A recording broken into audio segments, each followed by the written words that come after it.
She's also a women's health advocate.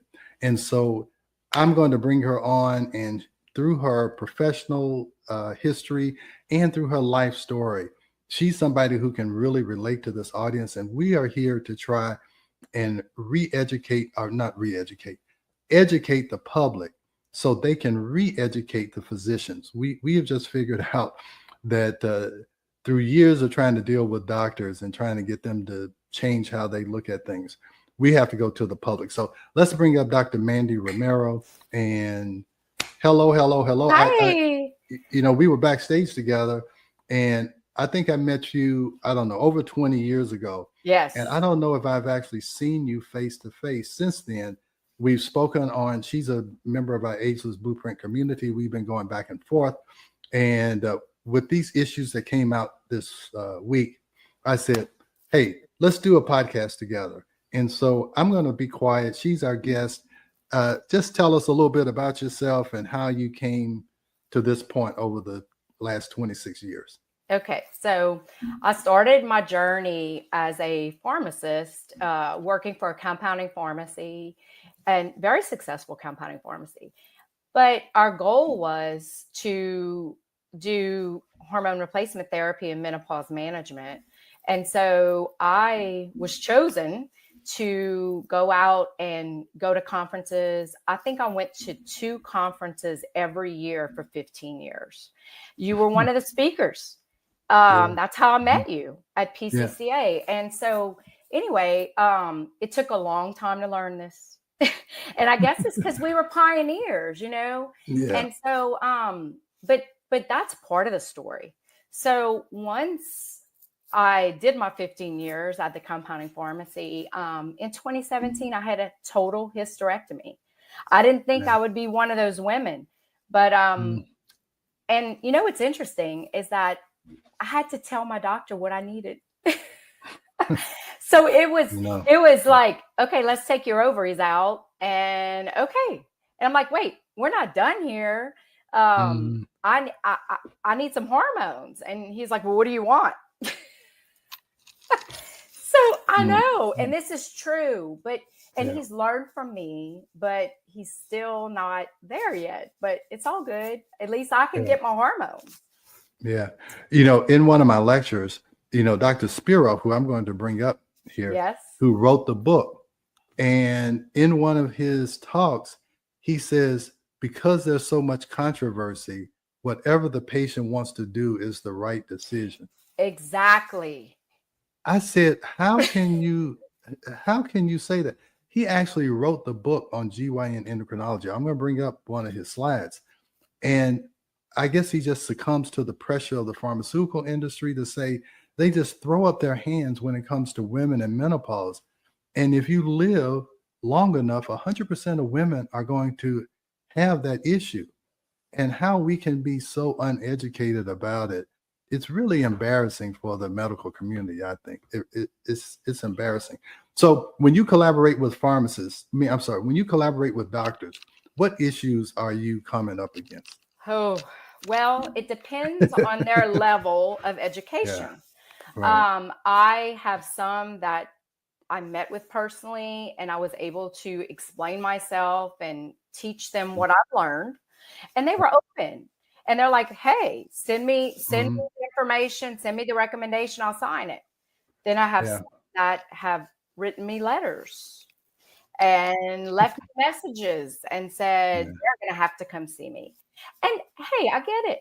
I'm the pharmacist, you're the physician, but these patients are suffering.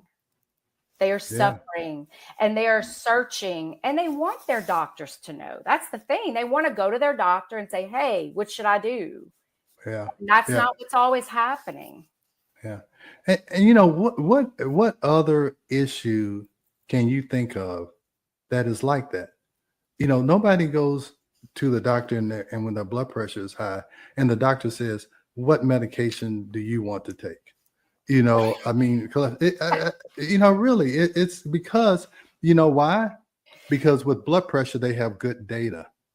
That's the issue. With hormones, they don't have good data because they're looking in the wrong place. And if you've been to any of my podcast, if you ever heard me say a word about menopause, I'm going to talk about proper testing methods. And if you don't have good data, you are going to guess. And most doctors guess. Now, I'll tell you another thing that we've learned and why it's so hard, Mandy, is that we are in this see one, do one, teach one kind of thing. So whatever you saw 30 years ago in my residency, most of those doctors are still doing it and they're still teaching it. And that's why nothing changes in medicine, because the see one, do one, teach one philosophy. And I'm sure you've come up with that. I mean, come up against that also. Is Yes. they're doing what they were doing 25, 30 years ago. And you and I, we've been doing this for 25 years, and now we're right back at the same starting point. I agree. I don't understand how these modalities that we've learned about have not hit big time. Yeah, It's it's medical inertia. That's all I know. So tell me what you do. I know you have a practice where you actually see women. So tell me yes, how I that do. how that works. So honestly, Dr. Taylor, I don't advertise. Mhm. Okay. They find me. I'm a mother. I have 3 children, busy life, but I make time for this because it's fulfilling to me. So when they find me, I ask them, who's your doctor? Who can we collaborate with? Because I'm a pharmacist, I have to collaborate. So basically, I meet with the patient after they fill out a medical evaluation form and they do a saliva test. Now, if they come in and they have blood work, I will go over it with them, explain it to them. But ultimately, saliva testing is what I use. And once I get all the data and all the symptoms and all the history, I send a letter to the physician. I send them what I'm recommending, and I ask them to collaborate with me. And they'll prescribe it 70% of the time. But a lot of times it takes the patient going to the office and saying, Doc, I need this. Please help me. Yeah. And so, and sometimes they just don't get it. But most of the time they are agreeable. Yeah. And that's why I say we've got to go to the public. That's why I'm doing a podcast. That's why I'm on Instagram. That's why I'm on Facebook. We have got to go to the public. The pharmaceutical industry, they understand human psychology. When they have a commercial, the last thing they say is ask your doctor about prescribing this drug, because they know if it's enough patient pressure, the doctor he'll do it just to get the person out of their office. So that's the right strategy. And that's what we're advocating now. I think I've recruited Mandy to be on this. We're on this motivational, experience to say, hey, patients, we need you. Another thing, if you remember, Mandy, I used to always say it's twice as hard to unlearn as it is to learn. Yep. And thank God the patients haven't learned the foolishness that I was taught, even in an OBGYN residency. And I just got to mention this. And I know it's still being done, because I was a resident at Emory University for 4 years, and we never ever drew blood levels on patients to look at their hormones because of this. I'm going to show you this slide. Can we put up this slide right here? On the second set of slides. So why didn't we measure hormones? Now, this is Dr. Spiroff. He wrote the book on GYN endocrinology. I still have a lecture called Hormone Replacement by the Book, where I only take quotes out of the endocrinology book. And it says this about serum measurement of steroid hormones. This is why Mandy doesn't draw blood.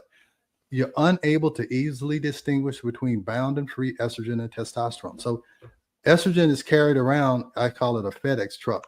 So it's carried around in the bloodstream on a FedEx truck, but you can't do anything to the estrogen with the estrogen until it gets off the truck. And that's the free estrogen, and it goes directly into the cell. So whatever you're measuring in the blood is just a bunch of estrogen on a FedEx truck. It has nothing to do with what's going on in your body. And that's why it has such a large normal range. If you look at the blood levels, Mandy, they're like anywhere from, if you look at estrogen, I don't know what it's like, from 0 to 200 or something. There's some huge range. But this is the key. It provides limited clinically useful information. So it's information that you can't use clinically.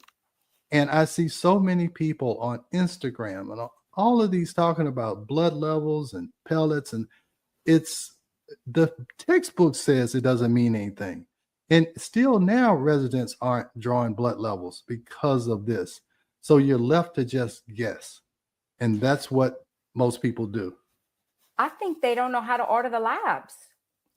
You It, would not believe the stuff I see.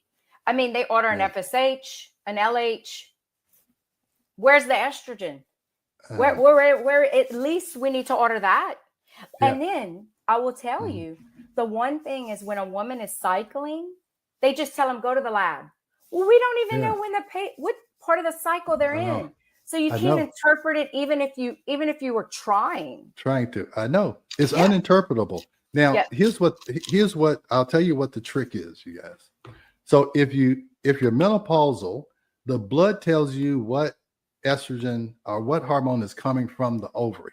Mhm. Okay. So in premenopause, it looks like everything's fine because the FedEx trucks are full, but you don't know how many packages are dropped off. And if you drop off uneven packages of estrogen and progesterone, you're going to be out of balance. Okay. So it doesn't work.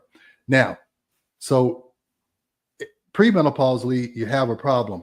If you have heavy bleeding, you have endometriosis, whatever. If you look at the blood, it's not going to show you that there's a problem. It's going to be normal. That's why you walk out of there so frustrated with a big 10-centimeter fibroid and they tell you your hormones are okay. Am I right or am I wrong? Oh Angie? no, you are 100% right.